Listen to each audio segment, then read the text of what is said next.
ఇట్లా ఉండి కూర్చోకుండా నిటారుగా కూర్చొని అందరూ కూడా అక్షంతలు ఇట్లా వాసన చూసి శివ ఉత్తిష్టంతు భూతపిశాచాః సర్వే భూమి భారగాః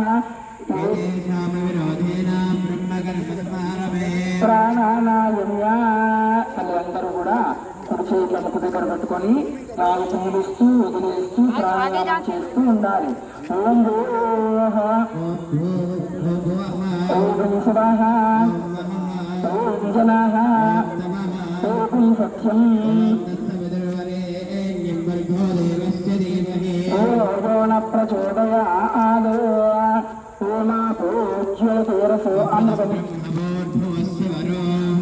చాలమ్మా. అందరు చేతులు జోడించాలి. చేతులు జోడించి ఆచమనం చేసుకొని తర్వాత ఏం చేసినాము, ప్రాణాయామం చేసుకున్నాము. ప్రాణాయామం చేయడం వల్ల బాహ్యంగా అంటే బయట స్నానం చేసి శుభ్రమైన ఉతికిన ఉతికినటువంటి దుస్తులు కట్టుకున్న మనము అంతర్శుద్ధి కొరకై అంటే దేహంలో ఉన్నటువంటి అశుద్ధమంతా కూడా శుద్ధిగా మారడానికి ప్రాణాయామం చేయడానికి పూజ చేయడానికి పూర్తి అరుగులో అక్కడ ఉంటుంది.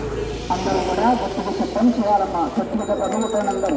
ఆగమార్థం దేవానాం గమనార్థం రాక్షసాం గంటానాదం కృత్వా ముందు గంటానాదం చేస్తాం, చప్పట్లు కొడతాం, శబ్దం చేస్తాం, భజనలు ఇలాంటి కార్యక్రమాలు చేస్తూ ఉంటాం. ఎందుకు చేస్తాం? ఈ శబ్దం చేయడం వల్ల మనలో చంచల గుణం దూరం కావాలి, రాక్షసత్వం దూరం కావాలి, ప్రేమ కానీ ఆందోళన కానీ ఏదైనా అనుగుణం దూరం కావాలి. గంటానాదం చప్పట్లు శబ్దం చేస్తాం. గంటానాదం అయిన తర్వాత అందరూ కూడా సంకల్పం చేయాలి. సంకల్పంలో భాగంగా